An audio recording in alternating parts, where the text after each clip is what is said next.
Hi Simon, thanks for your time. I'm really happy that you agreed to, answer a couple of questions with me. And this is all about food biomechanics, that you are kind of favorite, subject. So the first question is for you, Simon. Do foot orthoses correct alignment?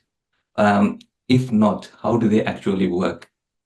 Okay, so two very different questions there. So we'll deal with the first one. Do foot orthoses change Correct. alignment?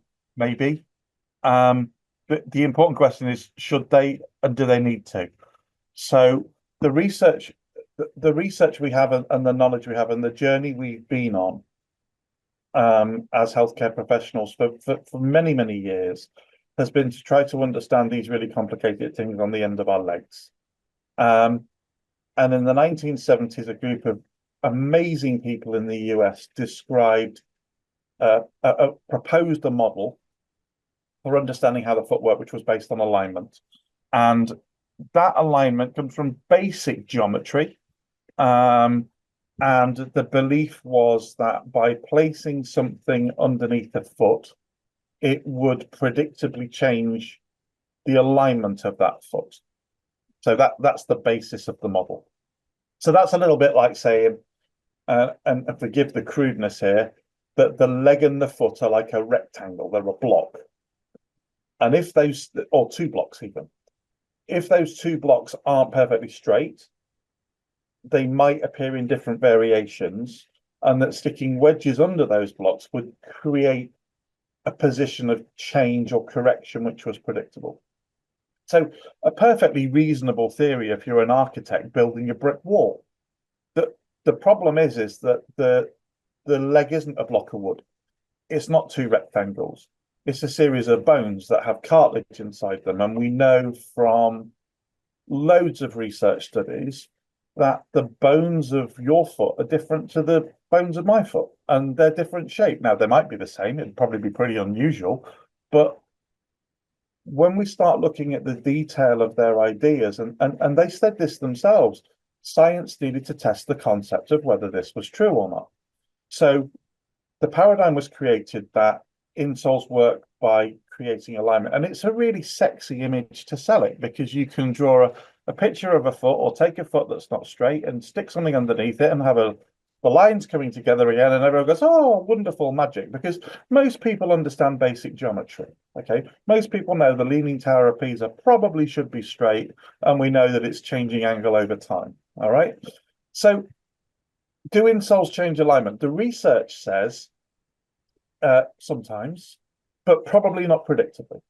So if you take all of the studies that have been done, and there are many studies and there are meta-analyses of these studies, and the most recent one really is 2018, which is, considerable period of time after that original book, 41 years after normal and abnormal function of the foot and ankle was published. That data shows that insoles don't predictably change alignment. And in some people, alignment might get worse. Okay, so when you look at research in biomechanics has some challenges because your subject group, your patients, us, if we were those subjects, we're different. So if we're trying to compare the same intervention against people who are structurally different, you're going to get different results. Okay, so do insoles change alignment? Yes, but if they do change alignment, not by very much. So the interesting question really, Ruben, is alignment linked to pathology, and is changes in alignment linked to improved outcomes in patients? And we haven't got the science to support that. In fact, we've got the science that says we don't have to change alignment, or alignment might not change at all, but patients still improve. So in the world of problem solving, if we're trying to understand the problem, the argument I would make is we need to see the problem for what it is. Because what we believed it was a problem that presented, and we could see that problem in terms of an alignment issue. But there's no evidence that alignment, other than a very small group of people, which is military recruits, and they can get injured if their feet pronate, but that includes blisters. and they've got a massive change in load. So if you take the average person who's not a military recruit, we've actually got no evidence that alignment causes injury. Now, sudden changes in alignment trauma, high velocity sprains, well, that can cause an injury all day long. But when we're talking about somebody who's just walking down the road, alignment never injured anybody unless it's major trauma. Okay. What injured that person is they did more than their body was used to. They lacked the tissue capacity to handle the load applied. And changes in load can be changes in footwear, changes in slope, changes in activity, changes in speed.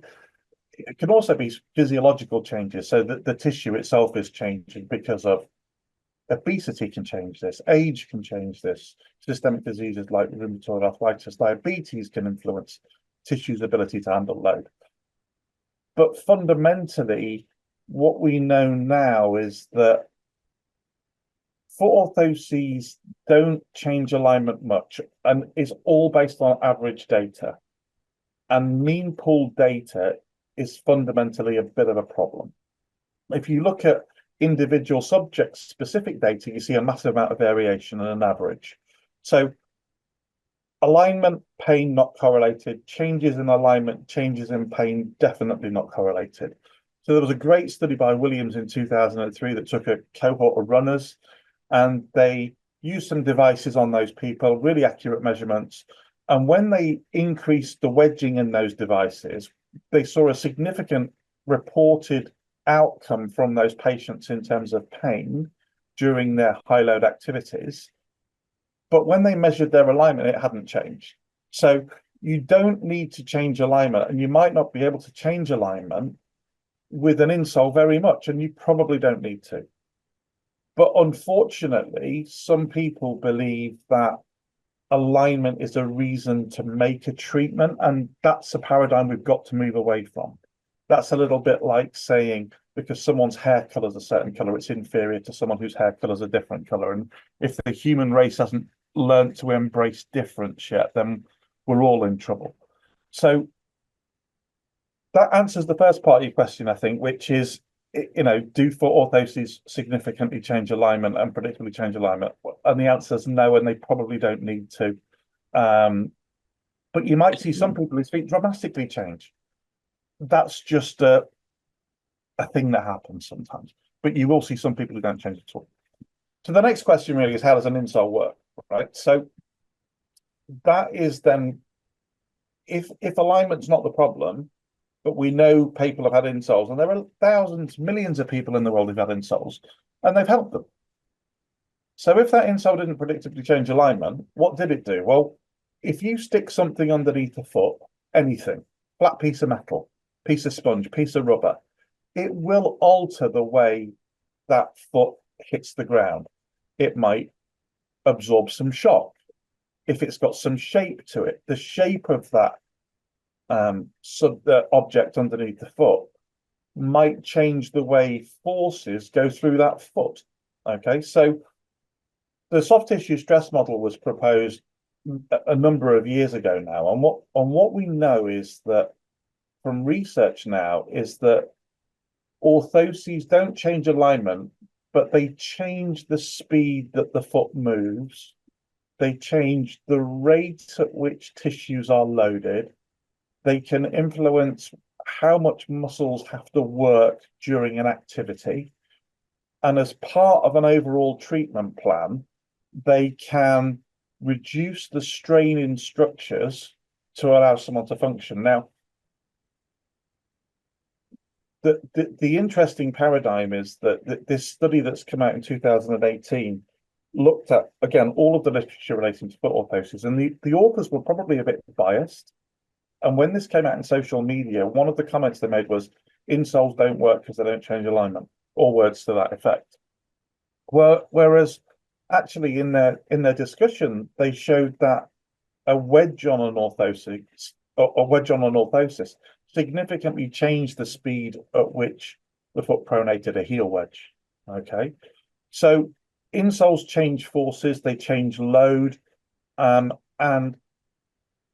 therefore, when we're considering our patients, we need to kind of focus more on what hurts and then try to understand what led to that hurt if we can. And then what are the things that we can do to change the way that's loaded. But what's really important is we need to also try to get that patient to be stronger. They need to have more capacity to handle the load for their given activity. So instead of orthoses being a definitive long-term solution for condition X, in many circumstances, with the right strengthening program, orthoses are just a tool that can accelerate recovery. And so they modify load. So for orthoses were originally, or any orthosis was to support, protect, and correct. No, correct is the wrong word. We're not correcting alignment of feet. At all. And what we know is that some feet are supposed to pronate more than others. What we need to understand, I suppose, is that the easiest way of understanding this, Ruben, is that when a baby is born, a sperm meets an egg, and we end up with this wonderful creature where both parents immediately, if you have kids, the first time you see your child, you experience a love that words can't explain. That child, the human baby, is probably the most dependent offspring in the animal kingdom. As babies, we're useless. Okay, we're fully dependent on our parents to feed us, clothe us. A baby giraffe's up in a couple of minutes. We're lying there till we're about one. We'll start doing stuff before one. But everything we do and we learn and every skill we have is because something went wrong. We develop, we learn, we develop that muscular control, we develop that neuromuscular pattern of activity, stimulus response, all of those things. But those journeys are different for all of us. And in some of us, if some of us are really, really active, then our tissues will be able to handle load more. So it's really changes in environment. People need to understand that injuries are not because of position, they're because something's changed and your body can't handle it.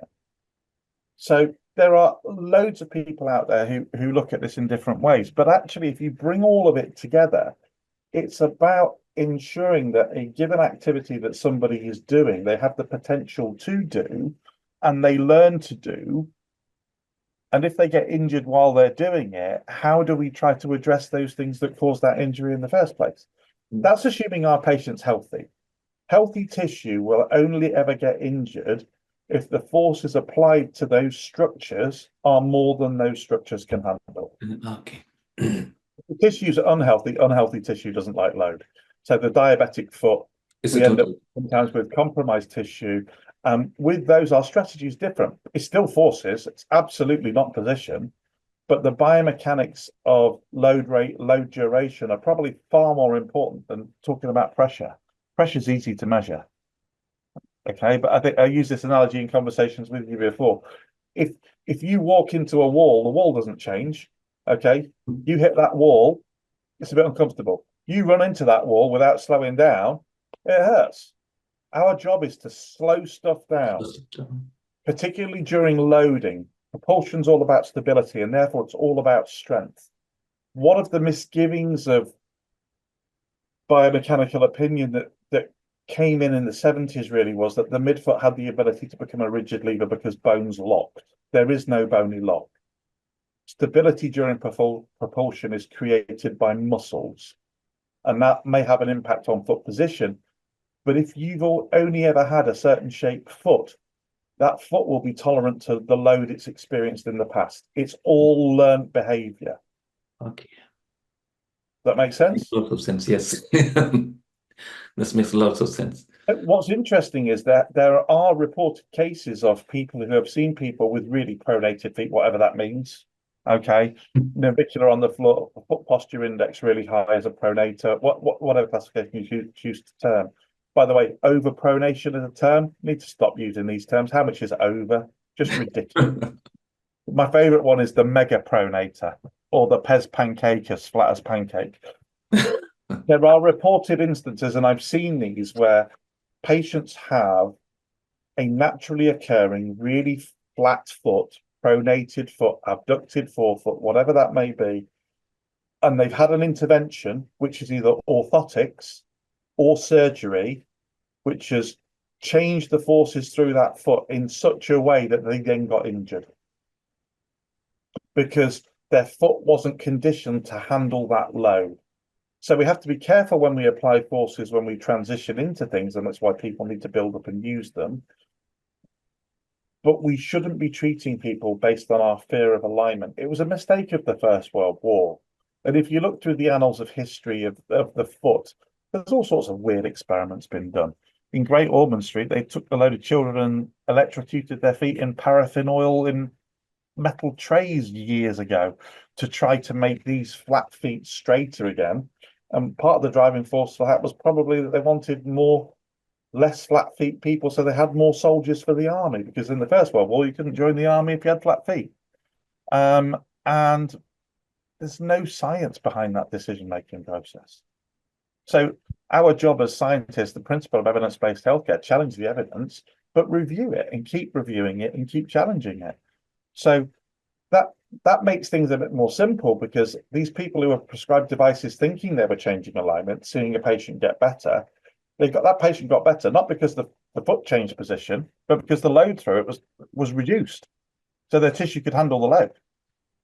And ideally what we need to do is then make those people really, really strong and take that away so that they have the capacity to do it on their own in an ideal world. Now, that's not always possible, but our overall aim of healthcare has got to be to help people physically and mentally. Let's be clear, there's a psychosocial impact of all of this, when the language we use, the way we explain things, the way patients understand what we say and do what we need to do, because there's always some stuff they need to do as well as what we need to do. If we get that recipe right, that's where patients really start improving and become independent and self-sustaining, and then they shouldn't need us. Now, throwing a bit of neurology, that we're in a different game completely. Throwing some sort of end-stage chronic stuff where we've got tissues which have stretched, or ligaments which have given way, or we've got sort of changes in plastic deformation of structures, totally different kettle of fish. But still, those feet need to get stronger. And typically what a lot of patients do is they get injured and they do less. It's a natural defense mechanism. It hurts, I'm not going to do that. But actually now we need to be encouraging people to be loading that foot and building it up and getting stronger, because rest is okay for short periods of time, but we really need to be thinking about optimally loading structures rather than resting as well. It's all about load. It's all about force. All about load. So not about the alignment.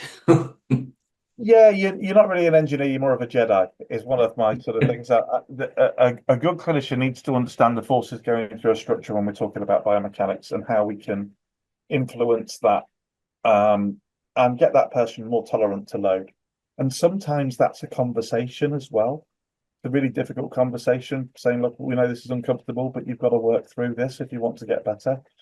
A lot of patients want that immediate fix. They want that magic golden bullet that makes everything better and go away. And unfortunately, that doesn't exist all the time. So, but we need to also, as clinicians, focus on positives, not negatives. We need to help our patients manage their problem. And orthoses are just a tool in the toolkit. I'm an orthotist. I've been doing this for, God, nearly 30 years. I used to believe that insoles would change the world. They were biomagic. They're not. They're a tool in your bag that helps you change load. And sometimes you don't need them. Going sort of back to sort of research again, there's a study that was done in the Far East which looked at the information retained by a patient attending an orthotics appointment. And from memory, 17 to 19% of the information was retained by the patient. So we're all under pressure, and in the UK and the NHS, the pressures are vast, and that's really well documented at the moment. And I'm not here to beat the NHS, because the NHS is a wonderful organisation, but I think the focus has got to change a little bit, and everyone who joins the NHS and goes to work every day goes to try to help someone. Yes, everyone wants to get paid. Okay, absolutely. We live in that world. But everyone does their best. They want to try to do their best. And does the system allow us to do our best? I work for the NHS for a number of years. I've been out for 10 years now, but I work constantly with people in the NHS, and I see people just exhausted and emotionally challenged because They don't necessarily have the right things in the right places or the right systems. So, as you know, we designed a range of insoles, and the whole point of that was to try to give something that works and is scientific and evidence-based, which people can get faster and easier, and it costs the NHS less. Exactly. That's kind of the role we have in the world. But my passion is trying to help people understand problems, and Yes, trying to I think turn you do. complexity into simplicity. And the 3D printed stuff and the way we're going with that, fantastic. I think we've got a long way to go still in Oh, yes. understanding how we make dynamic orthoses properly, and how we regulate stiffness and control, and how that affects the way tissues are loaded. Because standardizing that's really hard It's when you're really talking. hard. Yes, exactly, Simon. Yeah. Simon, Um, that makes lots of sense. So as we are, talked lots about the alignment and the how does, the actual orthosis works, and we'll move to the next questions. So I think your main, concept is we should have some sort of wedge or skives, see under the insoles to just change the forces going through. So what happens if someone just prescribe, just as an arch support, no wedges, nothing at all? so So it depends. just arch support will give any benefit to the patients, or So it might, because so the challenge is we have a patient in front of us who has, let's talk about somebody with pain to okay, start with. And that pain occurs during activity, it's relieved by rest, and therefore there is a mechanical component to why they have pain. Now, it might be that their muscles aren't effectively controlling their body segment, and therefore they are loading something quickly, or their tissues don't have the ability to handle that load. If we're thinking about giving them an orthosis, the orthosis that we give them, anything we give them, a piece of sponge under their foot, will have an effect on force. The interesting question is really, how can we have a predictable or a reliable dose of force that we know will have an impact on a patient? Because the challenge is, if I've got a structure, tibialis posterior tendon, okay, and that tendon's become painful, that person hasn't had a major injury, this has come on, they've always been a runner, they did a bit more one day when they were tired, typical presentation, and now they've got a tib post which is a bit sore when they're during their activity. We don't know, and we cannot measure. These are things we don't know, and I think we know we don't know this, because there's stuff we don't know. That if we reduce the tension in that tendon, if we reduce the speed at which that foot pronates, if we make the structures of the foot stronger so that foot doesn't pronate as quickly and it becomes more tolerant to load, that tendon will get better. yeah, But how much do we have to change it by?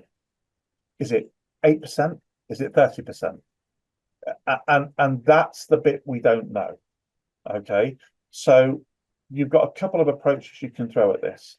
You've got well, let's get somebody stronger and keep working on that, and we'll accept that it's painful, and we'll work and we'll work and we'll work, and we'll give them a light support, whatever the hell that means, an orthosis that's got a bit of an arch support. Okay, what we know from the research is that those basic devices don't significantly change the speed at which the foot pronates. So if we just think about tissues that might be under more load as a result of a foot pronating, okay, or what is under high tension, anything medial in the leg, anything plantar in the leg, plantar in the foot, sorry. When your foot pronates, those structures will be stretched. As a result of being stretched, they will switch on and try to control the speed at which that foot collapses. Okay, eccentric loading of the foot. When that eccentric loading is occurring, we know that for tibialis posterior, just supporting the arch does not significantly change the tension or the speed at which that foot pronates. It changes it a bit. But some of these feet have very different anatomy, and the shapes of the bones of the hindfoot are different, and that causes the foot to rotate in a different way relative to the ground. So we know that consistently, if you add a medial heel wedge or a medial heel skive to that foot, you will slow down the speed at which that foot pronates in a far more predictable and reliable way than just supporting an arch. So that's where the science of this comes in, and that scientific study there's a number of those studies been done, and those studies were done measuring tension in tendons, but also muscle firing sequences in tendons.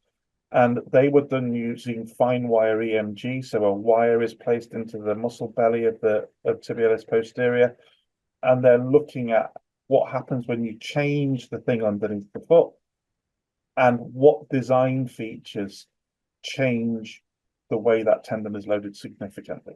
So speed is the thing we can see.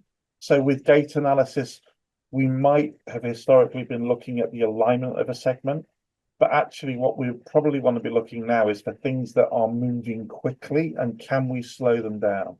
One of my favorite ever lectures was by a guy called Ian Horsley, who's a physiotherapist. He was at Biomechanics Summer School, which was a fab conference, still is. And I remember Ian coming up with the role. His job wasn't to make people mechanically all the same and perfect as an elite physio in elite sport. His job was to facilitate beautiful motion. All right. And that really resonated with me, because I was like, hold on, that's really nice. What we want is we want to take somebody who's walking and they're a bit jerky or a bit collapsed, and we want to slow it down. Yeah. We just want to take the sting out of it.